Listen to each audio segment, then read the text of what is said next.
4 വർഷങ്ങൾക്ക് മുന്നേ ഹിസ്റ്ററിയിലെ തന്നെ ഏറ്റവും ബെസ്റ്റ് സീരീസ് ആയിട്ട് അല്ലെങ്കിൽ ടോപ്പ് 1 സീരീസ് ആയിട്ട് കയറേണ്ടിയിരുന്ന ഗെയിം ഓഫ് ത്രോൺസ് അതിൻ്റെ ലാസ്റ്റ് സീസൺ കാരണം വലിയൊരു ഡിസപ്പോയിൻമെൻ്റ് ആയിട്ട് മാറിയപ്പോഴത്തേനും നമുക്ക് കിട്ടിയ തിരിച്ചടി എന്ന് പറഞ്ഞു കഴിഞ്ഞാൽ വലുതായിരുന്നു.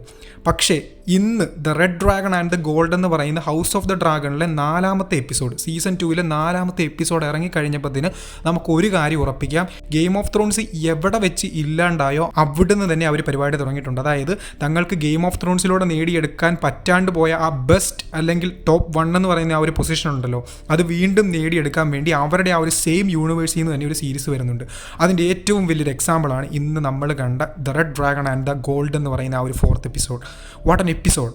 ആ ഒരു ലാസ്റ്റ് 20 മിനിറ്റ്സ് ഉണ്ടാക്കിയ ഇമ്പാക്റ്റ് എന്ന് പറഞ്ഞു കഴിഞ്ഞാൽ ഒരു ബാറ്റിൽ, അതായത് ഒരു ഇത്രയും റിയലിസ്റ്റിക് ആയിട്ടൊരു ഫാൻറ്റസി വേൾഡിൽ നടക്കുന്ന ഒരു ബാറ്റിൽ വേറെ ഏതെങ്കിലുമൊക്കെ ഒരു സീരീസിൽ നമുക്ക് കാണാൻ പറ്റുമോ? അത്രയ്ക്കും ഗംഭീരമായിട്ട് അവരെടുത്ത് വെച്ചിരിക്കുന്നത് 2 ഡ്രാഗൺസ് തമ്മിലുള്ള ബാറ്റിൽ, അതുപോലെ തന്നെ വളരെ സ്ട്രാറ്റജിക് ആയിട്ടുള്ള മൂവ്മെൻറ്റ്സിലൂടെ നടത്തുന്ന ബാറ്റിൽ ആ ഒരു യുദ്ധമൊക്കെ അവർ സെറ്റ് ചെയ്ത് വെച്ചിരിക്കുന്നത് കാണുമ്പോൾ തന്നെ മനസ്സിലാവും this is going to be something big and this is just the beginning. അതായത് ഇത് വെറും തുടക്കം മാത്രമാണ്. വെറും തുടക്കം ഈ ലെവലാണെങ്കിൽ ഇത് കൊണ്ട് നിർത്താൻ പോകുന്നത് ഏത് ലെവലിലായിരിക്കും എന്ന് നിങ്ങൾ ആലോചിച്ച് നോക്കുക.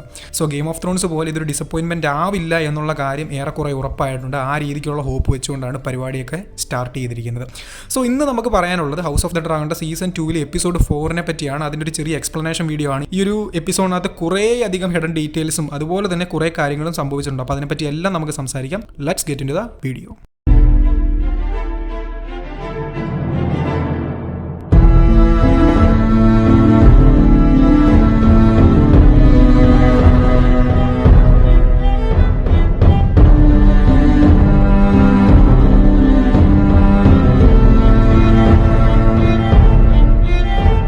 എപ്പിസോഡിൻ്റെ ആദ്യ ഭാഗത്ത് നമ്മൾ കണ്ട വളരെ പ്രധാനപ്പെട്ട കാര്യമായിരുന്നു ഡേമോൺ ടർഗേറിൻ്റെ ഡ്രീം എന്ന് പറയുന്നത്. അദ്ദേഹം ഡ്രീം കാണുന്നുണ്ട്. ആ ഒരു ഡ്രീമിനകത്തോടെ അദ്ദേഹം ഒരുപാട് സംഭവങ്ങളും കാണുന്നുണ്ട്. അതായത് ഒരുപാട് വിഷൻസ് കാണുന്നുണ്ട്. കഴിഞ്ഞ എപ്പിസോഡിനകത്ത് അദ്ദേഹം ഇതുപോലൊരു ഡ്രീം കണ്ടിരുന്നു. ആ ഡ്രീമിനകത്ത് യങ് റെയ്നേറ ടർഗേറിൻ മരിച്ചുപോയ ജെഹറിസ് ടർഗേറിൻ്റെ കഴുത്ത് തുന്നിപ്പിടിപ്പിച്ചുകൊണ്ടിരിക്കുന്നതാണ്. അപ്പോൾ അദ്ദേഹം ചെയ്ത തെറ്റുകൾ റെയ്നേറ ടർഗേറിൻ ശരിയാക്കുന്ന ഒരു രീതിക്കാണ് ആ ഒരു സംഭവം കാണിച്ചത്. അതിനുശേഷം നമ്മുടെ ആലിസ് റിവേഴ്സ് വന്നിട്ട് ഡേമോൺ ടർഗേറിനോട് നീ ഹാരൻഹാൾഡ് ഇവിടെ വെച്ച് മരിക്കുമെന്നും പറയുന്നുണ്ട്. യു വിൽ ഡൈ ഹിയർ എന്ന് പറയുന്നുണ്ട്. അപ്പം ആലിസ് റിവേഴ്സിൻ്റെ റെലവൻസ് എന്താണെന്ന് ഞാൻ ആ ഒരു കഴിഞ്ഞ എപ്പിസോഡിൻ്റെ എക്സ്പ്ലനേഷൻ വീഡിയോയ്ക്കകത്ത് പറഞ്ഞിരുന്നു. കാണാത്തവരുണ്ടെങ്കിൽ തീർച്ചയായിട്ടും പോയി കാണുക. അതിൻ്റെ ബാക്കി എന്ന വണ്ണമാണ് അദ്ദേഹം ഈ ഒരു എപ്പിസോഡിനകത്ത് ഡ്രീംസും കാര്യങ്ങളൊക്കെ കാണുന്നത്. ഈ ഒരു എപ്പിസോഡിലെ ഡ്രീമിനകത്തും അദ്ദേഹം യങ് റെയ്നേറ ടർഗേറിനെ കാണുന്നുണ്ട്. യങ് റെയ്നേറ ടർഗേറിൻ്റെ തല വെട്ടിക്കളയുന്നുണ്ട്. അപ്പോൾ ഈ ഒരു തല വെട്ടുന്നതിനും അതിനുശേഷമൊക്കെ ആയിട്ട് നമ്മുടെ ഈ ഒരു റെയ്നേറയുടെ ക്യാരക്ടർ സംസാരിക്കുന്നത് ഹൈ വലേരിയനാണ്. അതായത് ഈ ഹൈ വലേരിയൻ എന്ന് പറയുന്ന ലാംഗ്വേജ് വലേരിയ വെച്ച് ഒറിജിനേറ്റ് ചെയ്തിട്ടുള്ള ഒരു സംഭവമാണ്, അല്ലെങ്കിൽ ഒരു ലാംഗ്വേജ് ആണ്. ഈ സംഭവം ടർഗേറിയൻസും ചില സ്കോളേഴ്സും അതുപോലെ തന്നെ റെഡ് പ്രീസ്റ്റസുമാണ് സംസാരിക്കുന്നത്. റെഡ് പ്രീസ്റ്റസ് കഴിഞ്ഞ എപ്പിസോഡിൻ്റെ എക്സ്പ്ലനേഷൻ വീഡിയോയ്ക്കകത്ത് ഞാൻ പറഞ്ഞിരുന്നു. നമ്മുടെ മെലിസാൻഡ്ര എന്ന് പറയുന്ന ക്യാരക്ടർ ആലിസ് റിവേഴ്സ് ആവാനുള്ള ചാൻസ് ഉണ്ട്. കാരണം മെലിസാൻഡ്രയുടെ ഏജും കാര്യങ്ങളൊക്കെ നോക്കുമ്പോൾ തന്നെ നമുക്ക് അങ്ങനെ കണക്ട് ചെയ്യുവാൻ പറ്റും. അപ്പം ഈ ഒരു ആലിസ് റിവേഴ്സ് ആയിരിക്കാം മേ ബി നമ്മുടെ ഡേമോൺ ടർഗേറിന് ഈ ഡ്രീമും കാര്യങ്ങളൊക്കെ കാണിക്കുന്നത്. ഇതെന്താണെന്ന് വെച്ച് കഴിഞ്ഞാൽ ഡേമോൺ ടർഗേറിന് ഈ ഒരു ഹാരൻ ഹാളിൽ വന്നതിന് ശേഷം മാത്രമാണ് ഈ ഡ്രീംസ് കാണുന്നത്. അതുപോലെ തന്നെ അവിടുത്തെ ഡ്രിങ്ക്സും കാര്യങ്ങളൊക്കെ നമ്മുടെ ഈ ഒരു ആലിസ് റിവേഴ്സ് സെറ്റ് ആക്കുന്നത് നമ്മൾ ഈ ഒരു എപ്പിസോഡിനകത്ത് കണ്ടിട്ടുണ്ട്. സോ മേ ബി എന്തെങ്കിലും പോർഷനൊക്കെ കൊടുത്തിട്ടായിരിക്കും ചിലപ്പോൾ ഡേമോൺ ടർഗേറിന് ഇങ്ങനെ ഹാലുസിനേറ്റ് പുള്ളിക്കാരി ചെയ്യിപ്പിക്കുന്നത്. അതല്ല എന്നുണ്ടെങ്കിൽ പുള്ളിക്കാരി അവിടെ വിച്ച് ക്രാഫ്റ്റ് ചെയ്യുന്നുണ്ടായിരിക്കാം. എന്നിട്ട് ഡേമോൺ ടർഗേറിന് ഇതുപോലെ ഫ്യൂച്ചറിൽ നടക്കാൻ പോകുന്ന കാര്യങ്ങളും പാസ്റ്റിൽ നടന്ന കാര്യങ്ങളൊക്കെ വെച്ച് കണക്ട് ചെയ്യിപ്പിച്ചുകൊണ്ട് കുറച്ച് വിഷൻസ് കാണിപ്പിക്കുന്നുണ്ടായിരിക്കാം. ഇതിൻ്റെ ഒരു സംഭവം എന്താണെന്ന് വെച്ച് കഴിഞ്ഞാൽ നമ്മുടെ ഡേമോൺ ടർഗേറിൻ്റെ ആ ഒരു ഹാൾവേയിലൂടെയൊക്കെ നടന്നു പോകുന്ന സമയത്ത് അവിടെ ഒരു കറുത്ത ആടിനെ കാണുന്നുണ്ട്. കറുത്ത ആട് സിഗ്നിഫൈ ചെയ്യുന്നത് എന്താണെന്ന് വെച്ച് കഴിഞ്ഞാൽ ഒന്നെങ്കിൽ വിച്ച് ക്രാഫ്റ്റ് അല്ലെങ്കിൽ ബാഡ് ഒമേൻ അങ്ങനത്തെ കാര്യങ്ങളൊക്കെയാണ്. അപ്പം നമ്മുടെ ഈ ഒരു ഡേമോൺ ടർഗേറിനെ വിച്ച് ക്രാഫ്റ്റിങ്ങിലൂടെയൊക്കെ ആയിരിക്കാം മേ ബി ഒരു ആലിസ് റിവേഴ്സ് ഇങ്ങനത്തെ കാര്യങ്ങളൊക്കെ കാണിക്കുന്നത്. പുള്ളിക്കാരി കൃത്യമായിട്ട് ഫ്യൂച്ചർ പ്രെഡിക്റ്റ് ചെയ്യുന്നത് നമ്മൾ കണ്ടിട്ടുണ്ട്. ഈ ഒരു എപ്പിസോഡിനകത്ത് ഫ്യൂച്ചറിൽ നടക്കുന്ന ഒരു സംഭവം നമുക്ക് കാണുവാൻ സാധിക്കുന്നുണ്ട്. അതെന്താണെന്ന് ഞാൻ കറക്റ്റായിട്ട് എക്സ്പ്ലെയിൻ ചെയ്യുന്നില്ല. പക്ഷേ നമ്മുടെ ഡേമോൺ ടർഗേറിൻ ആ ഒരു ഡ്രീമിലൂടെ ഇങ്ങനെ നടന്നു പോകുന്ന സമയത്ത് അദ്ദേഹം ഏമോണ്ട് ടർഗേറിൻ്റെ കോസ്റ്റ്യൂം ഇട്ട് നിൽക്കുന്ന കാണാൻ പറ്റും. അതായത് ഏമോണ്ട് ടർഗേറിൻ്റെ ആ ഒരു ഹെയർ സ്റ്റൈലും ആ ഒരു ഐ പാച്ചും ആ ഒരു വാളും ഒക്കെ ഇങ്ങനെ വെച്ചുകൊണ്ട് നമ്മുടെ ഡേമോൺ ടർഗേറിൻ നിൽക്കുന്നത് നമുക്ക് കാണുവാൻ സാധിക്കുന്നുണ്ട്.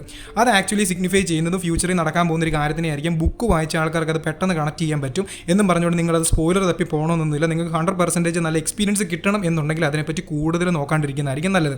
അപ്പോൾ എന്തൊക്കെയാണെങ്കിലും അദ്ദേഹം ഇങ്ങനെ ഫ്യൂച്ചറിലും പാസ്റ്റിലും ഒക്കെ ആയിട്ട് നടക്കുന്ന വിഷൻസ് കാണുന്നുണ്ട്. അപ്പോൾ ഇതിൻ്റെയൊക്കെ പിന്നിൽ നിൽക്കുന്നത് ആലിസ് റിവേഴ്സ് ആണെന്ന് ഏറെക്കുറെ ഊട്ടി ഉറപ്പിക്കാൻ പറ്റുന്ന രീതിക്കാണ് കാര്യങ്ങളും സംഭവങ്ങളൊക്കെ സംഭവിക്കുന്നത്. കാരണം ആലിസ് റിവേഴ്സിനെ കണ്ടതിന് ശേഷം പുള്ളിക്കാരൻ ഇതുപോലെ പല വിഷൻസും കാണുവാൻ തുടങ്ങിയിട്ടുണ്ട്. അതുമായിട്ട് കണക്ട് ചെയ്യുന്ന രീതിക്ക് പലയിടങ്ങളിൽ നമുക്ക് ആലിസ് റിവേഴ്സിനെ കാണുവാൻ സാധിക്കുന്നുണ്ട്. അതുപോലെ തന്നെ ഡേമോൺ ടർഗേറിൻ തന്നെ ഡ്രീം കണ്ട് നേരെ കയറി ചെല്ലുന്നത് ആലിസ് റിവേഴ്സിൻ്റെ അടുക്കിലേക്കാണ്. ഇതുപോലെ ആദ്യത്തെ ഡ്രീമും കണ്ടു കഴിഞ്ഞിട്ട് അദ്ദേഹം തിരിഞ്ഞു നോക്കുമ്പോൾ അദ്ദേഹത്തിൻ്റെ അടുത്ത് ആലീസ് റിവേഴ്സ് ഉണ്ട്. ഈ ഒരു എപ്പിസോഡിനകത്ത് അദ്ദേഹം ഡ്രീമിനകത്തുനിന്ന് എണീറ്റ് നടന്നു പോയി നേരെ ചെന്ന് കയറുന്ന ആലീസ് റിവേഴ്സിൻ്റെ അടുത്തേക്കാണ്. അതായത് പുള്ളിക്കാരനെ കൊണ്ട് ചെയ്യിപ്പിക്കുന്ന പോലെ ഉള്ള ഒരു രീതിക്കാണ് കാര്യങ്ങൾ നടക്കുന്നത്. വേണമെങ്കിൽ വേറൊരു തിയറി ആയിട്ടും പല ആൾക്കാർക്കും ഇതിനെ കണക്ട് ചെയ്യാം. ഹാരൻ ഹാൾ ഹോണ്ടഡ് ആണ്. അപ്പം ഈ ഒരു ഹോണ്ടഡ് ആയിട്ടുള്ള സംഭവങ്ങളൊക്കെ വെച്ചുകൊണ്ടായിരിക്കാം നമ്മുടെ ഡേമോൺ ഡർഗിയറിന് ഇങ്ങനത്തെ ഡ്രീംസും കാര്യങ്ങളൊക്കെ കാണുന്നത്. പക്ഷേ കുറച്ചും കൂടെ വിശ്വസനീയമായിട്ടുള്ളൊരു സംഭവം, അല്ലെങ്കിൽ ഈ ഒരു എപ്പിസോഡിനകത്തെ കാര്യങ്ങളൊക്കെ വെച്ച് നോക്കുമ്പോഴത്തേനും ഇത് ആലീസ് റിവേഴ്സിൻ്റെ ഡൂയിങ് ആണ്. ആൻഡ് ആലീസ് റിവേഴ്സ് ഒരു റെഡ് പ്രീസ്റ്റസ് ആവാനുള്ള ചാൻസും വളരെ വളരെ വളരെ ഹൈ ആണ്. കാരണം റെഡ് പ്രീസ്റ്റസ്മാർ ഹൈ വലേരിയൻ സംസാരിക്കും, അവർക്ക് ഇതുപോലത്തെ ബ്ലാക്ക് മാജിക് പോലത്തെ സംഭവങ്ങൾ അറിയാം. അതുപോലെ തന്നെ ഡേമോൺ ഡർഗിയറിൻ്റെ ട്രൂ ഇമോഷൻസും കുറച്ച് കാര്യങ്ങൾ നമുക്ക് ഈ ഒരു എപ്പിസോഡിനകത്ത് കാണുവാൻ സാധിക്കുന്നുണ്ട്. അദ്ദേഹം ഈ ഒരു ഹാരൻ ഹാളിലേക്ക് വന്നതിൻ്റെ പിന്നിലെ ഉദ്ദേശം എന്ന് പറയുന്നത് ജസ്റ്റ് അവിടെ വന്ന് കയറിയിരിക്കുക എന്നുള്ളത് മാത്രമല്ല. കാരണം റെയ്നേറ ടർഗിയറിന് തൻ്റെ അഭാവത്തിൻ്റെ ആ ഒരു ഇമ്പോർട്ടൻസ് എത്രത്തോളമാണെന്ന് കാണിച്ചു കൊടുക്കണം. ഒരു പക്ഷേ നമ്മുടെ ഈ ഒരു മെയിലിസിൻ്റെ ഒപ്പം, അല്ലെങ്കിൽ ഇന്നത്തെ ആ ഒരു എപ്പിസോഡിൻ്റെ ക്ലൈമാക്സിൽ നമ്മൾ കണ്ട പോലെ മെയിലിസിൻ്റെ ഒപ്പം ഈ ഒരു കറാക്സസും കൂടെ പോയിരുന്നെങ്കിൽ ഇതിൻ്റെ ഔട്ട്കം എന്ന് പറയുന്നത് വളരെ ഡിഫറൻ്റ് ആണ്. കാരണം എന്താണെന്ന് വെച്ച് കഴിഞ്ഞാൽ മെയിലിസ് എത്രമാത്രം ഫോർട്ട് ചെയ്യുക നമുക്കറിയാം. അതിനെപ്പറ്റി ഞാൻ പിന്നെ സംസാരിക്കാം. അപ്പം ഈ ഒരു ഡേമോൺ ടർഗിയറിന് അവിടെ ഉണ്ടായിരുന്നു എന്നുണ്ടെങ്കിൽ അതിൻ്റെ ഇമ്പോർട്ടൻസ് എന്ന് പറയുന്നത് അത്രയും വലുതാണ്. ഈവൻ ആ ഒരു കൗൺസിൽ പോലും ഡേമോൺ ടർഗിയറിനെ പറ്റി സംസാരിക്കുന്നതിൻ്റെ ആ ഒരു കാര്യം എന്താണെന്ന് വെച്ച് കഴിഞ്ഞാൽ അദ്ദേഹത്തിന് അത്രമാത്രം റെലവൻസ് ഉണ്ട്. ആ ഒരു ക്യാരക്ടർ അവിടെ ഉണ്ടെങ്കിൽ അവരുടെ ആ ഒരു പവർ അല്ലെങ്കിൽ ആ ഒരു അതോറിറ്റി എന്ന് പറയുന്നത് അത്രയും വലുതായിരിക്കും. അപ്പോൾ ഡേമോൺ ടർഗിയറിന് തൻ്റെ ആ ഒരു വെർത്ത് എന്താണെന്ന് കാണിച്ചു കൊടുക്കാനും കൂടെ ആയിട്ടായിരിക്കാം റെയ്നേറ ടർഗിയറിൻ്റെ അടുത്തുനിന്ന് മാറി നിന്നത്. അതുപോലെ തന്നെ അദ്ദേഹം ഹാരൻ ഹാളും പിടിച്ചടക്കിയിട്ടുണ്ട്. ഹാരൻ ഹാൾ എന്ന് പറയുന്നത് അത്ര ചെറിയ കാര്യമല്ല എന്ന് ഞാൻ ഓൾറെഡി പറഞ്ഞിട്ടുണ്ട്. കാരണം റിവർലാൻഡ്സിൻ്റെ ആ ഒരു ഇമ്പോർട്ടൻസിൻ്റെ ഒരു വീഡിയോ ഞാൻ ഓൾറെഡി ചെയ്തിട്ടുണ്ട്. കാണാത്തവരുണ്ടെങ്കിൽ അതൊന്ന് കണ്ടു നോക്കാം. റിവർലാൻഡ്സിൻ്റെ സ്ട്രോങ് ഹോൾഡാണ് ഹാരൻ ഹാൾ എന്ന് പറയുന്നത്. അപ്പോൾ ഹാരൻ ഹാൾ പിടിച്ചടക്കി എന്ന് പറഞ്ഞു കഴിഞ്ഞാൽ അത് വലിയൊരു കാര്യമാണ്. കാരണം വെസ്റ്റ്രോസിലെ തന്നെ വൺ ഓഫ് ദ മേജർ പോയിന്റാണ് ഡേമോൺ ടർഗിയറിന് ഇപ്പോൾ ക്ലെയിം ചെയ്ത് വെച്ചിരിക്കുന്നത്.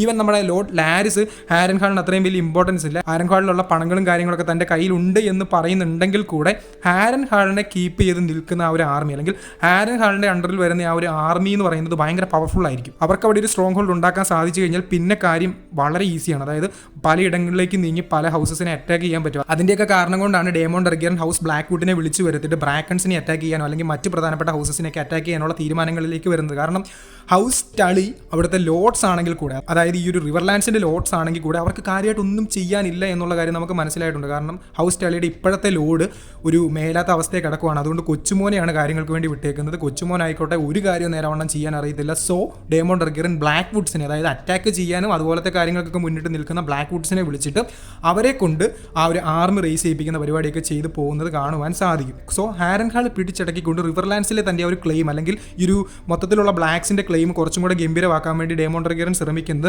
അതിലൂടെ റെയ്നേറയുടെ ശ്രദ്ധ പിടിച്ചു പറ്റാനായിരിക്കാം ഡേമോൺ ടർഗിയൻ ഇത് ചെയ്യുന്നത്. അപ്പോൾ ഡേമോൺ ടർഗിയൻ ഇങ്ങനെയൊന്നും ചെയ്യത്തില്ല, ഇങ്ങനത്തെ ഒരു ക്യാരക്ടർ അല്ല എന്ന് നിങ്ങൾക്ക് തോന്നുന്നുണ്ടെങ്കിൽ സ്റ്റെപ്പ് സ്റ്റോൺസ് പിടിച്ചടക്കിയിട്ട് വിസേറിയസ് ടർഗിയറിന്റെ മുന്നിൽ കൊണ്ട് സ്റ്റെപ്പ് സ്റ്റോൺസിന്റെ ക്രൗൺ കൊണ്ടുവച്ച ഒരു സീൻ നിങ്ങൾ ഓർക്കുന്നുണ്ടോ ഫസ്റ്റ് സീസണിൽ? കാരണം എന്താണെന്ന് വെച്ച് കഴിഞ്ഞാൽ തൻ്റെ ബ്രദറിന്റെ അടുത്തു നിന്ന് തനിക്കൊരു അംഗീകാരം കിട്ടണം എന്ന് ഓർത്തിട്ടാണ് ഡേമോൺ ടർഗിയൻ അങ്ങനെ ചെയ്യുന്നത്. വേണമെങ്കിൽ അദ്ദേഹത്തിന് സ്റ്റെപ്പ് സ്റ്റോൺസിന്റെ കിങ്ങായി നിന്നുകൊണ്ട് അവിടെ കാര്യങ്ങൾ മുൻപോട്ട് കൊണ്ടുവരുന്നത്. പക്ഷേ അദ്ദേഹം ചൂസ് ചെയ്തത് തൻ്റെ ബ്രദറിന്റെ മുന്നിൽ കൊണ്ടുവന്ന ആ ഒരു ക്ലെയിം ചെയ്ത സ്ഥലത്തിന്റെ ആ ഒരു ക്രൗൺ വെക്കുക എന്നുള്ളതാണ്. ആ ഒരു സെയിം പരിപാടി തന്നെയായിരിക്കും ഡേമോൺ ടർഗിയൻ ഇവിടെയും ചെയ്യുന്നത്.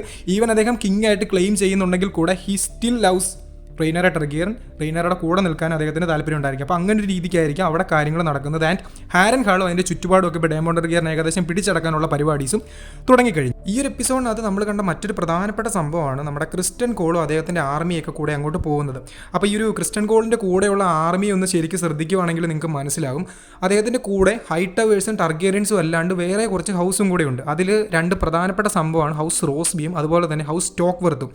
ഈ രണ്ട് ഹൗസസിൻ്റെയും ഇമ്പോർട്ടൻസ് എന്താണെന്ന് വെച്ച് കഴിഞ്ഞാൽ ഇവരുടെ ബാറ്റിൽ സ്ട്രാറ്റജിയെ വളരെ ഗംഭീരമായിട്ട് കാണിച്ചു തരുന്നൊരു സംഭവമാണ്. ആക്ച്വലി ഈ ഹൗസ് റോസ്ബിയും ഹൗസ് സ്റ്റോക്ക്വർത്തും നമ്മുടെ വിസേറിസ് ടർഗിയൻ മരിക്കുന്നതിന് മുന്നേ റെയ്നേറ ടർഗിയനെ സപ്പോർട്ട് ചെയ്യും എന്നായിരുന്നു പറഞ്ഞത്. പക്ഷേ വിസേറിസ് മരിച്ച അന്ന് എല്ലാവരെയും, അതായത് ഈ ഒരു കിങ്സ് ലാൻഡിങ്ങിൽ ഉണ്ടായിരുന്ന മേജർ ഹൗസസിലെ എല്ലാ ലോഡ്സിനെയും അവരവിടെ പിടിച്ചു വെക്കുന്നുണ്ട്. അതായത് തുറുങ്കിൽ അടച്ചല്ലെങ്കിൽ റെഡ് കീപ്പിൽ പിടിച്ചു വെക്കുന്നുണ്ട്. അപ്പം ഏഗോൺ ടർഗിയറിനെ സപ്പോർട്ട് ചെയ്തില്ല എന്നുണ്ടെങ്കിൽ ഇവരെ കൊന്നുകളയും എന്നുള്ള രീതിക്കായിരുന്നു നമ്മുടെ ഗ്രീൻസിൻ്റെ സൈഡിലുള്ള ഒരു ഭീഷണി എന്ന് പറയുന്നത്. ഈ കാരണം കൊണ്ട് തന്നെ ഇവർക്ക് ഫോഴ്സ്ഫുള്ളി ഗ്രീൻസിൻ്റെ സൈഡിൽ ചേരേണ്ട ഒരു സംഭവം വന്നു.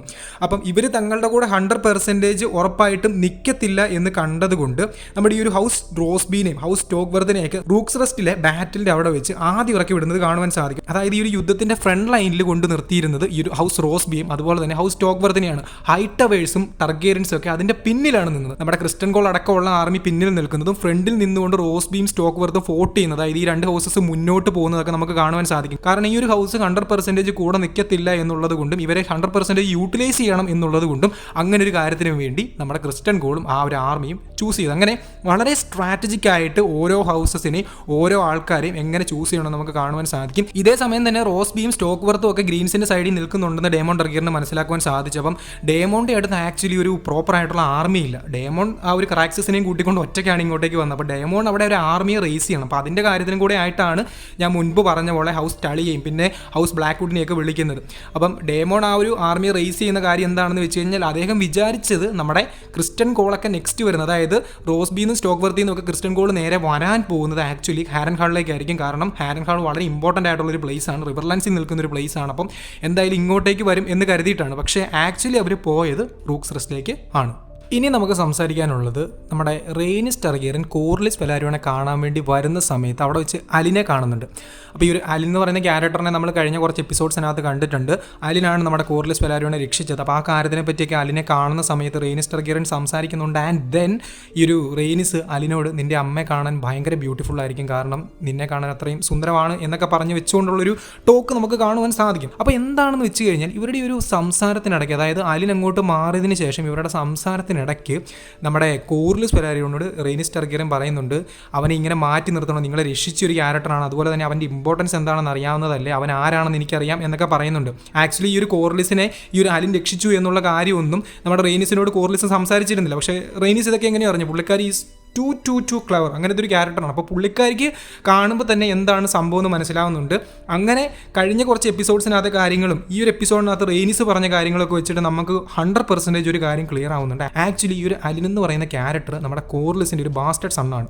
അത് ഈ ഒരു എപ്പിസോഡിനകത്തോടെ നമുക്ക് 100% ഉറപ്പാകുന്നുണ്ട്. അതൊരു സ്പോയിലർ ഒന്നും അല്ല. ഇപ്പോഴും നിങ്ങൾക്ക് ആ ഒരു കാര്യം മനസ്സിലായില്ല എന്നുണ്ടെങ്കിൽ അതൊരു കുഴപ്പമായിരിക്കും.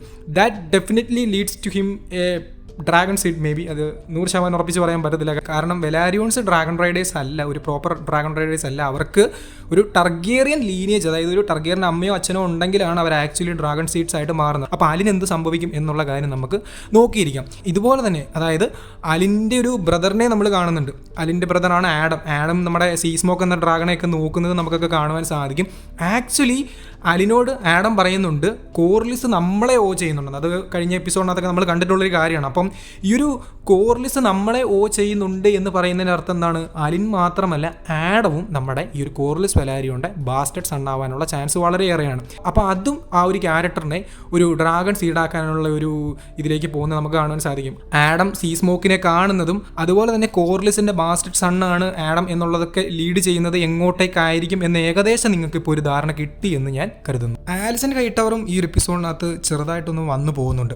അപ്പോൾ ആലിസൺ ഹൈറ്റവർ ഗർഭിണിയാണെന്നും ആ ഒരു ഗർഭം മാറ്റാൻ വേണ്ടി അല്ലെങ്കിൽ അത് ഒരു അബോർഷൻ ചെയ്ത് കളയാൻ വേണ്ടി പുള്ളിക്കാരി മൂൺ ടീ കുടിക്കുന്നത് കാണുവാൻ സാധിക്കും. ഈ ഒരു മൂൺ ടീ എന്ന് പറയുന്നത് ഈ ഒരു കിങ്സ് ലാൻഡിങ്ങിൽ അതുപോലെ തന്നെ ആ ഒരു വെസ്റ്റ് കോസ്റ്റിലുള്ള സ്ത്രീകൾ അബോർഷൻ നടത്താൻ വേണ്ടി കുടിക്കുന്ന ഒരു സംഭവമാണ്. ഇത് അത്യാവശ്യം ഹൈ ലെവൽ ഫാമിലിയിലുള്ള ആൾക്കാരൊക്കെ യൂസ് ചെയ്യുന്ന ഒരു സാധനമാണ്. ഇത് നമ്മൾ സീസൺ 1 കണ്ടിട്ടുണ്ട്. നമ്മുടെ റെയ്നേറ ടർഗിയറിന് ഇത് യൂസ് ചെയ്യുന്നത് കാണുവാൻ സാധിക്കും. അതുപോലെ തന്നെ ഏഗോൺ സെക്കൻഡ് ടർഗിയറിന് ഒരു കുട്ടിയെ റേപ്പ് ചെയ്ത് കഴിയുമ്പോഴത്തേനും ആ കുട്ടിക്ക്, അതായത് അവിടെയുള്ള ഒരു സെർവൻറ്റിനും ഈ ഒരു സംഭവം കൊടുക്കുന്നത് നമുക്ക് കാണുവാൻ സാധിക്കും. ആ ഒരു കുട്ടിയെ നമ്മൾ കഴിഞ്ഞ എപ്പിസോഡിൽ ടാവണിൽ വെച്ചിട്ടും കാണുന്നുണ്ട്. സോ അതവിടെ ഇരിക്കട്ടെ. അപ്പം ആലിസൺ ഹൈറ്റവർ ഈ ഒരു സംഭവം കുടിക്കുന്നുണ്ട്. മൂൺ ടീ കുടിച്ചതിന് ശേഷം തൻ്റെ ഒരു അബോർഷൻ കളയാൻ വേണ്ടിയാണ് പുള്ളിക്കാരി ശ്രമിക്കുന്നത്. അതിനുശേഷം നമ്മുടെ ലാരിസ് അങ്ങോട്ട് വരുന്നുണ്ട്. ലാരിസ് ഇത് കാണുന്നുണ്ട്. ലാരിസിന് മനസ്സിലായി പുള്ളിക്കാരി അബോർഷൻ നടത്തുകയാണ്. ഇതൊന്നും പോരാഞ്ഞിട്ട് പുള്ളിക്കാരുടെ സീക്രട്ട് ലവർ ക്രിസ്റ്റൻ കോളാണെന്ന് പുള്ളിക്കാരന് മനസ്സിലാവുന്നുണ്ട്. കാരണം പുള്ളിക്കാരൻ പേഴ്സണലി സെൻഡ് ചെയ്തിരിക്കുന്ന കുറച്ച് സെർവൻസ് ആണ് നമ്മുടെ ആലിസൺ ഹൈറ്റവറിൻ്റെ കൂടെ ഉള്ളത്. അപ്പം ഇവർ കൃത്യം നമ്മുടെ ഒരു ആലിസൺ ഹൈറ്റവറിൻ്റെ എല്ലാ മൂവ്മെൻറ്റ്സും പറഞ്ഞു കൊടുക്കുന്നുണ്ടായിരിക്കും. അതുപോലെ തന്നെ കഴിഞ്ഞ എപ്പിസോഡിനകത്ത് നമ്മുടെ ഈ ഒരു ആലിസൺ ഹൈറ്റവറിനെയും അതുപോലെ തന്നെ ക്രിസ്റ്റൻ കോളിനെയും നോക്കുന്ന ലോർഡ് ലാരിസിനെ നമുക്ക് വളരെ വ്യക്തമായിട്ട് കാണുവാൻ സാധിക്കും. So he knows everything and that's why he is the master of whisperers. അപ്പോൾ ആ ഒരു കാര്യം നമ്മളൊന്ന് മനസ്സിൽ വെച്ചേക്കുക. അപ്പോൾ നമ്മുടെ ലോർഡ് ലാരിസിന് ഏകദേശം ആലിസൺ ഹൈറ്റവറിൻ്റെ മണ്ടലോടെ പോകുന്ന കാര്യങ്ങളൊക്കെ കാണുവാൻ സാധിക്കുന്നുണ്ട്. അപ്പോൾ നമ്മുടെ ആലിസൺ ഹൈറ്റവറിന് ഏകദേശം ഒരു കാര്യം കൂടെ മനസ്സിലായി. റെയ്നേറ ടർഗിയറിൻ തന്നെയായിരുന്നു ട്രൂ ഹെയർ എന്ന് പറയുന്നത്, അല്ലാണ്ട് ഈ ഒരു ഏഗോൺ സെക്കൻഡ് ടർഗിയറിനായിരുന്നില്ല. വിസേറിസ് പറഞ്ഞ ഏഗോൺ എന്ന് പറഞ്ഞു കഴിഞ്ഞാൽ ഏഗോൺ ഫസ്റ്റ് ടർഗിയറിനായിരുന്നു. അതുപോലെ തന്നെ പ്രോമിസ് ഡിഫറൻസിനെ പറ്റി സംസാരിക്കുന്നത് ഫ്യൂച്ചറിൽ നടക്കാൻ പോകുന്ന ഒരു സംഭവമാണ്, അല്ലാണ്ട് ഈ ഒരു കാര്യമൊന്നും അല്ല. അപ്പോൾ അതിനെപ്പറ്റി തിരയാൻ വേണ്ടി നമ്മുടെ വിസേറിസ് ടർഗിയറിൻ്റെ ബുക്സും കാര്യങ്ങളൊക്കെ സെർച്ച് ചെയ്യുന്ന ആലിസൺ ഹൈറ്റവറിനെ നമുക്ക് ഒരു എപ്പിസോഡിനകത്ത് കാണുവാൻ സാധിക്കുന്നുണ്ട്. So that leads to Alicent ഹൈറ്റവറിന് ഏകദേശം കാര്യങ്ങളൊക്കെ തിരുപ്പതിയായിട്ട് മനസ്സിലായിട്ടുണ്ട്. പക്ഷേ പുള്ളിക്കാരി തന്നെ പറയുന്നുണ്ട് ഇനി ഒന്നും ചെയ്തിട്ട് കാര്യമില്ല, എന്തായാലും യുദ്ധം സംഭവിക്കും, അതുപോലെ തന്നെ ആളുകൾ മരിക്കും, അവസാനം ആര് ജയിക്കുന്നോ ആ ആളായിരിക്കും രാജാവായിട്ട് കയറുന്നത്. ആൻഡ് ഈ ഒരു എപ്പിസോഡിനകത്ത് നമുക്ക് ബാറ്റിൽ അറ്റ് ഡസ്കൺ ഡെയിലിൻ്റെ ആ ഒരു അവസാന ഭാഗങ്ങൾ കാണുവാൻ സാധിക്കുന്നുണ്ട്. അതായത് ബാറ്റിൽ അറ്റ് ഡസ്കൻഡേയിൽ വെച്ചിട്ട് ക്രിസ്റ്റൻ കോൾ നമ്മുടെ ഹൗസ് ഡാർക്കിലിൻ്റെ ലോഡായിട്ടുള്ള ഗുന്തൂർ ഡാർക്കിലിനെ പിടിച്ചു വെക്കുന്നത്, അദ്ദേഹത്തിനെ കൊല്ലുന്നതും കാണുവാൻ സാധിക്കുന്നുണ്ട്. അപ്പോൾ നമ്മുടെ റെയ്നേറയുടെ കിങ്സ് ഗോഡിലെ മെമ്പർ ആയിട്ടുള്ള സ്റ്റെഫൻ ഡാർക്കിലിൻ്റെ ഫാദറാണ് ഈ ഒരു ഗുന്തൂർ ഡാർക്കിൽ എന്ന് പറയുന്നത്. അപ്പോൾ ആ ഒരു ക്യാരക്ടറിനെയാണ് ക്രിസ്റ്റൻ കോൾ കൊല്ലുന്നത്. ക്രിസ്റ്റൻ കോൾ കൊല്ലുന്നതിന് മുന്നേ ഗുന്തൂർ ഒരു കാര്യം പറയുന്നുണ്ട്, ക്രിസ്റ്റനെ കിങ് മേക്കർ എന്ന് വിളിക്കുന്നുണ്ട്. അല്ലെങ്കിൽ ഒരു ഫോൾസ് ആയിട്ടുള്ള കിങ്ങിനെ ഉണ്ടാക്കിയതിന് ആ ഒരു രീതിക്ക് കിങ് മേക്കർ എന്ന് നമ്മുടെ ക്രിസ്റ്റൻ കോളിനെ വിളിക്കുവാൻ സാധിക്കും. അപ്പോൾ ഈ ഒരു ബാറ്റിൽ അറ്റ് ഡസ്കൻഡേയിൽ സൂചിപ്പിക്കുന്നത് നമ്മുടെ ക്രിസ്റ്റൻ കോളിൻ്റെ ആ ഒരു ആർമി വളരെ സക്സസ്ഫുൾ ആയിട്ട് തന്നെ മാർച്ച് ചെയ്ത് മുൻപോട്ട് പൊയ്ക്കൊണ്ടിരിക്കുകയാണ്. അതായത് ഗ്രീൻസിൻ്റെ സൈഡ് എന്ന് പറഞ്ഞു കഴിഞ്ഞാൽ വളരെ പ്രോപ്പറായിട്ട് വെസ്റ്റ്രോസിൻ്റെ ഓരോ സൈഡ് ഇങ്ങനെ കീഴടക്കി പൊയ്ക്കൊണ്ടിരിക്കുകയാണ്. അതിലൂടെ ഗ്രീൻസിൻ്റെ ആ ഒരു സക്സസ് ആണ് വളരെ കൃത്യമായിട്ട് കാണിച്ചു തരുന്നത്. ഇതുപോലെ തന്നെ നമ്മുടെ ക്രിസ്റ്റൻ കോളിന് പലയിടങ്ങളിലായിട്ട് മെസ്സേജ് റിസീവ് ചെയ്യുന്നത് കാണുവാൻ സാധിക്കും. ഈ ഒരു എപ്പിസോഡിനകത്തോടെ ക്രിസ്റ്റൻ കോളിന് ഒരു മെസ്സേജ് കൊണ്ട് കൊടുക്കുന്നത് കാണുവാൻ സാധിക്കുന്നുണ്ട്. കഴിഞ്ഞ എപ്പിസോഡിനകത്ത് ഇതുപോലെ തന്നെ ക്രിസ്റ്റൻ കോളിനോട് ആ ഒരു മെസ്സേജ് വന്നൊരു പയ്യൻ പറയുന്നത് കാണുവാൻ സാധിക്കും. ഇതൊക്കെ പറഞ്ഞു വെക്കുന്നൊരു കാര്യം എന്താണെന്ന് വെച്ച് കഴിഞ്ഞാൽ, ഒന്നെങ്കിൽ ഏമോൺ ടർഗിയർ നമ്മുടെ ക്രിസ്റ്റൻ കോളിന് മെസ്സേജസ് അയച്ചു കൊടുക്കുന്നുണ്ട്. അതായത് നടക്കാൻ പോകുന്ന ബാറ്റിലിനെ പറ്റിയും ഫ്യൂച്ചറിൽ നമ്മൾ എങ്ങോട്ടേക്കാണ് മാർച്ച് ചെയ്യേണ്ടത് എന്നുള്ള കാര്യത്തിനെ പറ്റിയൊക്കെ അയച്ചു കൊടുക്കുന്നുണ്ടായിരിക്കും. ഇനി ഇതല്ല എന്നുണ്ടെങ്കിൽ നമ്മുടെ റെയ്നേറ ടർഗിയറിൻ്റെ ബ്ലാക്ക് കൗൺസിലുണ്ടല്ലോ, അതിൽ നിന്ന് ഒരു സ്പൈ മേ ബി നമ്മുടെ ഈ ഒരു ക്രിസ്റ്റൻ കോളിന് അവിടെ നടക്കുന്ന കാര്യങ്ങളും ഇവരുടെ നെക്സ്റ്റ് മൂവ്മെൻറ്റ് എന്താണെന്നൊക്കെ കാണിച്ചു കൊടുക്കാൻ വേണ്ടി കത്തുകൾ അയച്ചു കൊടുക്കുന്നുണ്ടായിരിക്കാം. കാരണം ബ്ലാക്ക് കൗൺസിൽ പല കാര്യങ്ങളും ഇതിനോടകം തന്നെ തീരുമാനിച്ചിട്ടുണ്ട്. നമ്മുടെ ബേല ടർഗിയറൻ റൂക്സ് റെസ്റ്റിൻ്റെയും അതുപോലെ തന്നെ ഈ ഒരു നമ്മുടെ ക്രിസ്റ്റൻ കോളിൻ്റെ ആർമി ഫോർവേഡ് ചെയ്യുന്നൊക്കെ പറയുന്നുണ്ട്. സോ അതിനനുസരിച്ച് ബ്ലാക്ക് കൗൺസിൽ ഒരു മെമ്പർ മേ ബി സ്പൈ പരിപാടി നമ്മുടെ ഗ്രീൻസിന് വേണ്ടി ചെയ്യുന്നുണ്ടായിരിക്കാം. ആൻഡ് ഏമോണ്ടിനെ പറ്റി പറയാനാണെങ്കിൽ ഏമോണ്ടും അതുപോലെ തന്നെ ഏഗോണ്ടും കൂടെ ഈ ഒരു എപ്പിസോഡിനകത്ത് വളരെ പ്രധാനപ്പെട്ട കുറച്ച് കാര്യങ്ങൾ സംസാരിക്കാൻ നമുക്ക് കാണുവാൻ സാധിക്കും. അതായത് ആ ഒരു മീറ്റിങ്ങിനിടയ്ക്ക് ഇവർ പല കാര്യങ്ങളും സംസാരിക്കുന്നതിനിടയ്ക്ക് നമ്മുടെ ഏഗോൺ ടർഗിയറിന് പ്രോപ്പറായിട്ട് ഒരു പ്ലേസ് അവിടെ ഇല്ല എന്നുള്ള കാര്യം മനസ്സിലാവുന്നുണ്ട്. കാരണം എന്താണെന്ന് വെച്ച് കഴിഞ്ഞാൽ അവിടെയുള്ള ആൾക്കാർ ആർമിയും കാര്യങ്ങളൊക്കെ മുൻപോട്ട് കൊണ്ടുപോകാനുള്ള പ്ലാൻസിലാണ് ഇരിക്കുന്നത്. ഇവിടെ ഏഗോൺ ടർഗിയറിന് ഒരു തരത്തിലുള്ള റെലവൻസും ഇല്ല. അപ്പോൾ ആ കാര്യത്തിനെ പറ്റിയൊക്കെ അദ്ദേഹം സംസാരിക്കുന്നുണ്ട്. അപ്പോഴാണ് നമ്മുടെ ഏമോണ്ട് ടർഗിയറൻ ഏഗോണിനോട് പറയുന്നത്, ഞങ്ങളുടേതായിട്ടുള്ള മൂവ്മെൻറ്റ്സ് നടത്തിയിട്ടുണ്ട്, ഞങ്ങൾ ഹാരൻ ഹാളിലോട്ട് പോകുന്നില്ല, പകരം ഞങ്ങൾ റൂക്സ് റെസ്റ്റിലോട്ടാണ് പോകുന്നത്. അപ്പോൾ ഏഗോൺ ആക്ച്വലി ഹാരൻ ഹാളിലേക്ക് പോയി ഹാരൻ ഹാൾ പിടിച്ചെടുക്കാനുള്ള പ്ലാനിലാണ് ഇരുന്നത്. പക്ഷേ ഇവർ റൂക്സ് റെസ്റ്റിലേക്ക് എന്തിനാണ് പോകുന്നതെന്നുള്ള കാര്യം സംസാരിക്കുന്നുണ്ട്. അപ്പോൾ ഇതിനിടയ്ക്ക് ഏഗോൺ പറയുന്നുണ്ട്, എന്നോട് ചോദിക്കാതെ എന്തിനാണ് കാര്യങ്ങൾ ചെയ്യുന്നത്, ഞാനല്ലേ രാജാവ്, അപ്പോൾ നീയും ക്രിസ്റ്റനും കൂടെ എന്നോട് കാര്യങ്ങൾ എന്താണ് ചോദിക്കാത്തത്, നിങ്ങൾ മാത്രമാണ് കാര്യങ്ങളൊക്കെ തീരുമാനിക്കുന്നത് എന്നുള്ള രീതിക്ക് സംസാരിക്കുന്നുണ്ട്. ഈ സമയത്ത് ഏമോണ്ട് തിരിച്ച് പറയുന്നുണ്ട്, നീ നിന്റെ കൂട്ടുകാരുടെ കൂടെ അങ്ങോട്ടും ഇങ്ങോട്ടും കറങ്ങി അടിച്ചും അതുപോലെ തന്നെ കണ്ട ടാവേണിൽ കണ്ട ബ്രോദേഴ്സിലൊക്കെ പോയി നിറഞ്ഞു നിൽക്കുമല്ലേ, അതിനിടയ്ക്ക് നിനക്ക് ഒരു പ്രോപ്പർ ആയിട്ടുള്ള തീരുമാനം പോലും എടുക്കുവാൻ പറ്റുന്നില്ല എന്നുള്ളത്. അപ്പോൾ ഇതിവർ സംസാരിക്കുന്നത് ആക്ച്വലി ഹൈ വലേരിയനിലാണ്. അപ്പോൾ ഈ ഒരു ഹൈ വലേരിയൻ സംസാരിക്കുന്ന സമയത്തൊന്ന് ശ്രദ്ധിച്ച് നോക്കിയാൽ നമുക്ക് മനസ്സിലാകും ഏമോണ്ട് ടർഗിയറിന് വളരെ പ്രോപ്പറായിട്ടും കൃത്യമായിട്ടും ഈ ഒരു ഹൈ വലേരിയൻ സംസാരിക്കാൻ സാധിക്കുന്നുണ്ട്. പക്ഷേ ഇപ്പുറത്തെ സൈഡിൽ ഏഗോൺ ടർഗിയറിന് ആയിക്കൊള്ളട്ടെ ഇങ്ങനെ പ്രോപ്പറായിട്ട് ഹൈ വലേരിയൻ സംസാരിക്കാൻ പറ്റുന്നില്ല. അവിടെ ഇവിടെയൊക്കെ കൂട്ടിമുട്ടിച്ചിട്ടാണ് ഏഗോൺ സംസാരിക്കുന്നത്. അപ്പം ഇതൊക്കെ സൂചിപ്പിക്കുന്ന എന്താണെന്ന് വെച്ച് കഴിഞ്ഞാൽ ഏമോണ്ട് ടർഗിയറിൻ്റെ മനസ്സിലുള്ളൊരു ചിന്താഗതി, ഞാനാണ് ആക്ച്വലി ഈ ഒരു അയൺ ത്രോണിൻ്റെ പ്രോപ്പറായിട്ടുള്ള അവകാശിയായിട്ട് മാറേണ്ടത്, ഏഗോൺ അല്ല. ഏഗോൺ ഈ ഒരു അയൺ ത്രോണിൽ ഇരിക്കാനുള്ള ഒരു തരത്തിലുള്ള അവകാശവുമില്ല.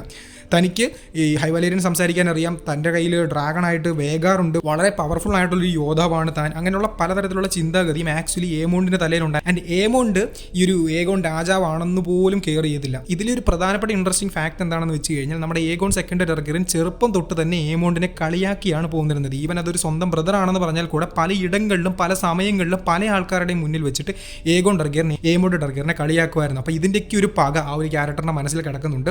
അപ്പോൾ അതൊക്കെ പ്രോപ്പറായിട്ട് വീട്ടാൻ കിട്ടുന്ന ഓരോ അവസരവും ഏമോണ്ട് ടർഗിയറിൻ യൂട്ടിലൈസ് ചെയ്യുന്നുണ്ടെന്ന് നമുക്ക് ഈ ഒരു എപ്പിസോഡിനകത്ത് പലയിടങ്ങളിലും വളരെ വ്യക്തമായിട്ട് കാണുവാൻ സാധിക്കുന്നുണ്ട്. ഈവൻ ഏമോണ്ട് ടർഗിയറിൻ ഏഗോൺ ടർഗിയറിൻ ജീവിച്ചിരുന്നാലോ മരിച്ചാലോ പോലും ഒരു കുഴപ്പമില്ല എന്നുള്ള രീതിക്കാണ് ചിന്തിക്കുന്നത്. ബിക്കോസ് ആ ഒരു ക്യാരക്ടറിൻ്റെ ചിന്താഗതി വെച്ചിട്ട് താനായിരിക്കണം രാജാവ് എന്നുള്ളൊരു മൈൻഡ് സെറ്റ് ഏമോണ്ടിന് ഉണ്ട്. ഇനി നമുക്ക് റൂക്സ് റെസ്റ്റിലെ ബാറ്റലിനെ പറ്റി നോക്കാം.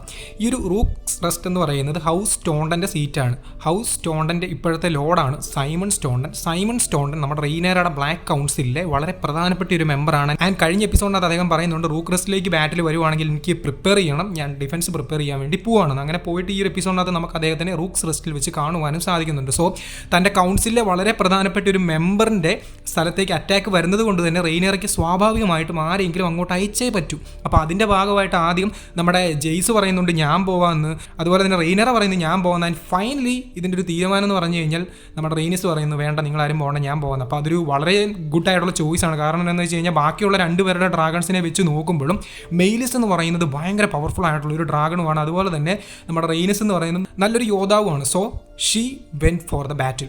ആൻഡ് എന്താണ് സംഭവിച്ചതെന്ന് നമുക്കറിയാം. അപ്പോൾ നമ്മുടെ ഗ്രീൻസിൻ്റെ സൈഡിലുള്ള പ്ലാൻ എന്തായിരുന്നു എന്ന് വെച്ച് കഴിഞ്ഞാൽ വളരെ സ്ട്രാറ്റജിക് ആയിട്ടുള്ള ഒരു മൂവ്മെൻ്റ് ആയിരുന്നു. അതായത് ഇവർ ആ ഒരു ആർമിയെ റേസ് ചെയ്ത് മുന്നോട്ട് പോകുന്ന സമയത്ത്, അതായത് ഈവൻ ഡസ്കൻഡെയിലിനെ കീഴ്പ്പെടുത്തിയപ്പോഴും അതുപോലെ തന്നെ റോസ്ബിയും സ്റ്റോക്ക് വർത്തൊക്കെ ക്ലെയിം ചെയ്ത സമയത്ത് പോലും ഇവരുടെ സൈഡിൽ ഒരു ഡ്രാഗൺ ഇല്ലായിരുന്നു. അപ്പോൾ റൂക്സ് റെസ്റ്റിലുള്ള ആൾക്കാരുടെ വിചാരം എന്താണെന്ന് വെച്ച് കഴിഞ്ഞാൽ ഈ ഒരു സെയിം പരിപാടി ആയിരിക്കും അവർ ഇങ്ങോട്ടും കൊണ്ടുവരുന്നത്. അപ്പം തങ്ങളുടെ ആർമിയെ പ്രോപ്പറായിട്ട് ഡിഫെൻഡ് ചെയ്ത് നിർത്തിക്കഴിഞ്ഞാൽ ഇവർക്ക് ഇങ്ങോട്ട് ക്രിസ്റ്റൻ കോളിനൊന്നും ഇങ്ങോട്ട് കയറാൻ പറ്റത്തില്ല എന്നാണ്. അപ്പം നട്ട വെയിലത്ത് ഇങ്ങനെ പോയി കയറുന്നത് എന്തിനാണെന്ന് ക്രിസ്റ്റൻ കോളിൻ്റെ സൈഡിലുള്ള ആലിസൺ ഹൈറ്റവറിന്റെ ബ്രദർ വരെ ചിന്തിച്ചു. കാരണം ആ ഒരു സമയത്ത് ബ്ലാക്സിന്റെ സൈഡിൽ നിന്ന് ഒരു അറ്റാക്ക് വന്നു കഴിഞ്ഞാൽ ഇവർ മൊത്തത്തിൽ തോറ്റു. കാരണം ഡ്രാഗൺ സ്റ്റോണിന്റെ തൊട്ടടുത്ത് കിടക്കുന്ന ഒരു സ്ഥലമാണ് ഈ ഒരു റൂക്സ് റെസ്റ്റ് എന്ന് പറയുന്നത്. അപ്പോൾ ഡ്രാഗൺ സ്റ്റോണിന് ഈസി ആയിട്ട് ഡ്രാഗൺസിനെ വന്ന് അറ്റാക്ക് ചെയ്യാൻ പറ്റും. അപ്പം ഡേ ലൈറ്റിൽ, അതായത് ബ്രോഡ് ഡേ ലൈറ്റിൽ റൂക്സ് റെസ്റ്റിനെ അറ്റാക്ക് ചെയ്യുന്നത് ഒരു മണ്ടത്തരമാണെന്നാണ് അവർ കരുതിയത്. പക്ഷേ ഇതൊക്കെ പ്രോപ്പർ ആയിട്ടുള്ള പ്ലാനിങ്ങിലൂടെ അവർ സെറ്റ് ചെയ്തൊരു കാര്യമായിരുന്നു. അതായത് നമ്മുടെ ക്രിസ്റ്റൻ കോളിന്റെ ഏമോണ്ടിന്റെ പ്ലാൻ എന്താണെന്ന് വെച്ച് കഴിഞ്ഞാൽ റൂക്സ് റെസ്റ്റിലേക്ക് അറ്റാക്ക് ചെയ്യാൻ പോകുന്ന സമയത്ത് ഏമോണ്ടും വേഗാറും കൂടി ഒരു കാട്ടിൽ കയറി ഒളിച്ചിരിക്കും. എന്നിട്ട് നമ്മുടെ ഹൈറ്റവേഴ്സിനെയും ടർഗേറിയൻസിനെയും പിന്നി നിർത്തിക്കൊണ്ട് റോസ്ബിയെയും അതുപോലെ തന്നെ സ്റ്റോക്ക് വർത്തിനെയും കൂടെ ഫ്രണ്ടിലേക്ക് അഴിച്ചു വിടും. അപ്പോൾ ഈ സമയത്ത് ബാറ്റിൽ പൊട്ടിപ്പുറപ്പെടും. അപ്പോൾ തന്നെ നമ്മുടെ ബ്ലാക്സിന്റെ സൈഡിൽ നിന്ന് ഏതെങ്കിലും ഒരു ഡ്രാഗൺ വരും. ആ ഒരു ഡ്രാഗണെ കീഴ്പ്പെടുത്താൻ വേണ്ടി വേഗാർ വരും. ആൻഡ് സ്വാഭാവികമായിട്ടും വേഗാർ ആ ഒരു ഡ്രാഗണെ കീഴ്പ്പെടുത്തി റൂക്സ് റെസ്റ്റും കീഴ്പ്പെടുത്തിക്കൊണ്ട് അവർക്ക് ആ ഒരു സ്ഥലം ക്ലെയിം ചെയ്യാൻ പറ്റും. റൂക്സ് റെസ്റ്റ് എന്ന് പറയുന്നത് വളരെ ഫേമസും അതുപോലെ തന്നെ വളരെ ഇമ്പോർട്ടൻ്റ് ആയിട്ടുള്ള ഒരു പ്ലേസ് ആണ്. കാരണം നമ്മുടെ റെയ്നേറയും ബാക്കിയുള്ള റെയ്നേറയുടെ ആർമിയും തങ്ങുന്നത് ഡ്രാഗൺ സ്റ്റോണിലാണ്. അപ്പോൾ ഡ്രാഗൺ സ്റ്റോണിൽ നിന്ന് മെയിൻ ലാൻഡിലേക്ക്, അതായത് വെസ്ട്രോസിലുള്ള മെയിൻ ലാൻഡിലേക്ക് ആക്സസ് ചെയ്യാൻ പറ്റുന്ന ഏറ്റവും എളുപ്പമുള്ള മാർഗ്ഗമാണ് ഈ ഒരു റൂക്സ് റെസ്റ്റ് എന്ന് പറയുന്നത്. അപ്പോൾ റൂക്സ് റെസ്റ്റ് ഇവർക്ക് ഗ്രീൻസിന് ക്ലെയിം ചെയ്യാൻ സാധിച്ചു കഴിഞ്ഞാൽ ഈ ഒരു റെയ്നേറയും അതുപോലെ തന്നെ റെയ്നേറയുടെ ഡ്രാഗൺസിനും ഒക്കെ മെയിൻ ലാൻഡിലോട്ട് വരാൻ പണിയായിരിക്കും. അപ്പോൾ അതുകൊണ്ടാണ് അവർ ആക്ച്വലി അങ്ങനെ ഒരു പരിപാടി ചെയ്തത്. അപ്പോൾ അതിൻ്റെ ഭാഗമായിട്ട് ഇവരിങ്ങനെ പ്രിപ്പയർ ചെയ്ത് ബാറ്റിലൊക്കെ ആയിട്ട് മുന്നോട്ട് പോകുന്ന സമയത്താണ് നമ്മുടെ ഏമോണ്ട് ടർഗിയറും കാണുന്നത്. മണ്ടയിൽ കൂടെ ഒറ്റ പോക്കാണ് നമ്മുടെ ഏഗോൺ ടർഗിയർ സൺഫയറുമായിട്ട്. അപ്പോൾ ഇതിൻ്റെ സംഭവം എന്താണെന്ന് വെച്ച് കഴിഞ്ഞാൽ ഏഗോൺ ടർഗിയറിന് സത്യം പറഞ്ഞാൽ മനം എടുത്തു. തന്നെ ആരും നോക്കുന്നില്ല, താനൊരു പപ്പറ്റായിട്ട് മാറി എന്നുള്ളൊരു ചിന്താഗതി വരുന്നുണ്ട്. അതിനോടൊപ്പം തന്നെ ആലിസൺ ഹൈറ്റവറും വരുന്നു പറയുന്നുണ്ട്, നീ ഒന്നും ചെയ്യേണ്ട, നീ ചുമ്മാ ഇരുന്നാൽ മതി, നീ ചെയ്യുന്നതൊക്കെ ഹാർഷായിട്ടുള്ള തീരുമാനങ്ങളാണ്, മണ്ടത്തരങ്ങളാണ്. അങ്ങനെ കൂടെയുള്ള കൗൺസിലുള്ള മെമ്പേഴ്സും തളർത്തി വിടുന്നു. അങ്ങനെ ആകെ മൊത്തത്തിൽ പുള്ളിക്കാരൻ ഒരു പൊട്ടനായിട്ടുള്ള അവസ്ഥയിൽ ഇരിക്കുകയാണ്. അപ്പോൾ ഇതെല്ലാം ചേർത്ത് കണ്ടുകൊണ്ടാണെന്ന് തോന്നുന്നു തൻ്റെ ഡ്രാഗണായിട്ടുള്ള സൺഫയറിനെ കൂട്ടിക്കൊണ്ട് പോകുന്നത്. ഈ സമയത്ത് നിങ്ങൾ സൺഫയറിനെ ശ്രദ്ധിച്ചായിരുന്നു, എത്ര ബ്യൂട്ടിഫുൾ ആയിട്ടുള്ള ഡ്രാഗൺ. ഈ ഒരു വെസ്ട്രോസിലെ തന്നെ ഏറ്റവും ബ്യൂട്ടിഫുൾ ആയിട്ടുള്ള ഡ്രാഗൺ ഏതാണെന്ന് ചോദിച്ചു കഴിഞ്ഞാൽ അതിനൊരൊറ്റ ഉത്തരമേ ഉള്ളൂ, അത് സൺഫയർ ആണ്. നിങ്ങൾ ബാക്കിയുള്ള ഡ്രാഗൺസിനെ വെച്ചൊന്ന് സൺഫയറിനെ കമ്പയർ ചെയ്ത് നോക്കുക. പ്രോപ്പറായിട്ട് ഈ ഒരു എപ്പിസോഡിനകത്ത് ആ ഒരു ഡ്രാഗണിൻ്റെ പിക്ചറും കാര്യങ്ങളൊക്കെ ഉണ്ടെങ്കിൽ അതൊക്കെ എടുത്ത് നോക്കുക. വളരെ ബ്യൂട്ടിഫുൾ ആയിട്ടുള്ള, അതായത് ഒരു പെർഫെക്റ്റ് സ്ട്രക്ചറുള്ളൊരു ഡ്രാഗൺ എന്ന് വേണമെങ്കിൽ നമുക്ക് സൺഫയറിനെ വിളിക്കുവാൻ പറ്റും. അപ്പോൾ എന്തൊക്കെയാണെങ്കിലും നമ്മുടെ സൺഫയറിനെ കൂട്ടിക്കൊണ്ട് ഏഗോൺ പറന്നു പോകുന്ന സമയത്ത് ഏമോണ്ട് കാണുന്നുണ്ട്. വേണമെങ്കിൽ വേഗാറിനെ കൂട്ടിക്കൊണ്ട് പോയിട്ട് ഏഗോണിനെ പിന്തിരിപ്പിച്ച് വിടായിരുന്നു. പക്ഷേ ഒന്നും ചെയ്തില്ല. കാരണം എന്താണെന്ന് വെച്ച് കഴിഞ്ഞാൽ ഈ പൊട്ടം പോയി ചത്ത് കഴിഞ്ഞാൽ നെക്സ്റ്റ് ഇൻ ലൈൻ നിൽക്കുന്നത് നമ്മുടെ ഏമോണ്ട് ടർഗിയറിനാണ്. സോ അതുകൊണ്ടായിരിക്കാം ഏമോണ്ട് ഒന്നും ചെയ്യാണ്ടിരുന്നത്. കാരണം ഞാൻ ഓൾറെഡി പറഞ്ഞു, ഏമോണ്ടിനെ ഒരുപാട് ഹ്യൂമിലിയേറ്റ് ചെയ്തിട്ടുള്ളൊരു ക്യാരക്ടറാണ് ഏഗോൺ. അതുകൊണ്ട് തന്നെ ഏമോണ്ടിന് അതിൻ്റെ എല്ലാ തരത്തിലുള്ള ചുരുക്കം മനസ്സിലുണ്ട്. ആൻഡ് ദെൻ ഏഗോൺ നേരെ ചെല്ലുന്നു, മെയിലിസ് വരുന്നു. മെയിലിസ് അവിടെയുള്ള മറ്റുള്ള ആർമീസിനെ അറ്റാക്ക് ചെയ്യുന്ന സമയത്ത് ഏഗോൺ വരുന്നു. ഏഗോണിൻ്റെ ഡ്രാഗണെ അറ്റാക്ക് ചെയ്യുന്ന ആ ഒരു സമയത്ത് പവർ ഡിസ്റ്റൻസ് നമുക്ക് കൃത്യമായിട്ട് മനസ്സിലാവുന്നുണ്ട്. അതായത് രണ്ട് ഡ്രാഗൺസിൻ്റെ ഇടയിലുള്ള ആ ഒരു പവർ എന്ന് പറഞ്ഞു കഴിഞ്ഞാൽ ഒരുപാട് വ്യത്യാസമുണ്ട്. നമ്മുടെ സൺഫയറിന് അത്രയും വലിയ ബാറ്റിൽ എക്സ്പീരിയൻസ് ഒന്നുമില്ല. പക്ഷേ മെയിലിസിൻ്റെ കാര്യം അങ്ങനെയല്ല. ഈ ഒരു വെസ്ട്രോസിലുള്ളതിൽ വെച്ച് തന്നെ ഏറ്റവും സ്പീഡ് കൂടിയ ഡ്രാഗൺ എന്ന് പറഞ്ഞു കഴിഞ്ഞാൽ മെയിലിസ് ആണ്. അപ്പോൾ ഈസി ആയിട്ട് പല ആൾക്കാരെയും പല ഡ്രാഗൺസിനെ അറ്റാക്ക് ചെയ്യാൻ ഈ ഒരു ഡ്രാഗൺ പറ്റി. ഈ കാരണമൊക്കെ കൊണ്ട് തന്നെയാണ് മെയിലിസിനെയും കൂട്ടിക്കൊണ്ട് റെയ്നിസ് വരാനും തീരുമാനിച്ചത്. കാരണം ഒരു ബാറ്റിൽ ഉണ്ടാകുന്ന സമയത്ത് എത്രയും പെട്ടെന്ന് എത്തിപ്പെടാൻ പറ്റുന്ന ഒരു ഡ്രാഗൺ എന്ന് പറഞ്ഞു കഴിഞ്ഞാൽ അത് മെയിലിസ് ആണ്. അപ്പോൾ ഈ കാരണം കൊണ്ട് തന്നെ മെയിലിസ് വരുന്നു, സൺഫയറിനെ അറ്റാക്ക് ചെയ്യുന്നു. സൺഫയറിനെ തൻ്റെ ക്ലോസ് വെച്ചിട്ട് നമ്മുടെ മെയിലിസ് അറ്റാക്ക് ചെയ്യുന്ന സമയത്ത് അതിൻ്റെ ദേഹത്തുനിന്ന് ചോര വീഴുന്നത് കാണുവാൻ സാധിക്കും. ഇതിൻ്റെ സമയത്തുള്ള ഡീറ്റെയിലിംഗ് ഒക്കെ നിങ്ങൾ ശ്രദ്ധിക്കുക. ഈ ഒരു സൺഫയറിൻ്റെ ബോഡിയിൽ നിന്ന് വീഴുന്ന ആ ഒരു ചോരയുണ്ടല്ലോ, ആ ഒരു സംഭവം നേരെ താഴെയുള്ള ആർമീസിൻ്റെ ദേഹത്തോട്ട് വീഴുന്ന കാണുവാൻ സാധിക്കും. അപ്പോൾ അവരുടെയൊക്കെ ദേഹം പൊള്ളുന്നത് നമുക്ക് കൃത്യമായിട്ട് കാണുവാൻ സാധിക്കും. കാരണം ഡ്രാഗൺ ബ്ലഡ് എന്ന് പറയുന്നത് വളരെ പവർഫുൾ ആയിട്ടുള്ള വളരെ ചൂടേറിയ ബ്ലഡാണ്. അത് ആരുടെയെങ്കിലൊക്കെ ബോഡിയിലോട്ട് വീണ് കഴിഞ്ഞാൽ അവർ ഉരുകി തീർന്നു. ഇത് നമ്മൾ ഗെയിം ഓഫ് ത്രോൺസിനകത്ത് ഡനേറിസ് ടർഗിയറിൻ്റെ ദേഹത്തോട്ട് ഡ്രാഗൺ ബ്ലഡ് വീഴുന്ന സമയത്ത് നമ്മൾ കണ്ടിട്ടുണ്ട്. അപ്പോൾ അതുപോലെ ഈ ഒരു ഡ്രാഗൺ ബ്ലഡ് എന്ന് പറഞ്ഞു കഴിഞ്ഞാൽ അത്രയും പവർഫുൾ ആയിട്ടുള്ള ഒരു സാധനമാണെന്നുള്ള ഡീറ്റെയിലിംഗും കാണുവാൻ സാധിക്കും. അതുപോലെ തന്നെ ഈവൻ ആ ഒരു ഡ്രാഗൺസിൻ്റെ ബോഡിയിൽ വരുന്ന സ്ക്രാച്ച് വരെ എത്ര ഡീറ്റെയിലിംഗ് ആയിട്ട് എത്ര പെർഫെക്റ്റ് VFXോട് കൂടി അവർ കാണിച്ചിട്ടുണ്ടെന്ന് നോക്കുക. എനിക്ക് തോന്നുന്നു ഹിസ്റ്ററിയിലെ തന്നെ വൺ ഓഫ് ദ ബെസ്റ്റ് ബാറ്റിൽസിൻ്റെയൊക്കെ കൂട്ടത്തിലേക്ക്, അതായത് TV സീരീസ് ഹിസ്റ്ററിയിലെ തന്നെ വൺ ഓഫ് ദ ബെസ്റ്റ് ബാറ്റിൽസിൻ്റെയൊക്കെ കൂട്ടത്തിലേക്ക് എടുത്തു വെക്കുവാൻ സാധിക്കുന്ന രീതിക്കാണ് അവരത് സെറ്റ് ചെയ്ത് വെച്ചിരിക്കുന്നത്. അത് പുറമേ നിന്ന് നോക്കുമ്പോൾ തന്നെ ഒരു സിമ്പിൾ ബാറ്റിലായിട്ട് നിങ്ങൾക്ക് തോന്നുന്നുണ്ട് എന്നുണ്ടെങ്കിൽ ആ ഒരു ബാറ്റിൽ ഒന്നും കൂടെ നിങ്ങൾ കണ്ടു നോക്കുക. അപ്പോൾ നിങ്ങൾക്ക് മനസ്സിലാവും എത്ര പെർഫെക്റ്റ് ആയിട്ടാണ് ഈച്ച് ആൻഡ് എവരി ഡീറ്റെയിലിംഗ് അവർ ചെയ്തേക്കുന്നതെന്ന്. ആ ഒരു ഡ്രാഗൺ അറ്റാക്ക് ചെയ്യുന്ന സമയത്ത് താഴെയുള്ള ആൾക്കാർക്ക് എന്തൊക്കെ സംഭവിക്കുന്നു, മേളിൽ നടക്കുന്ന ഡ്രാഗൺസിന് എന്തൊക്കെ സംഭവിക്കുന്നു, അങ്ങനെ എല്ലാ കാര്യങ്ങളും, അതായത് ആ ഒരു മൊത്തത്തിലുള്ള ബാറ്റിലിനെ തന്നെ പെർഫെക്റ്റ് ആയിട്ട് എല്ലാ രീതിക്കും അവർ ചിത്രീകരിച്ച് വെച്ചിട്ടുണ്ട്.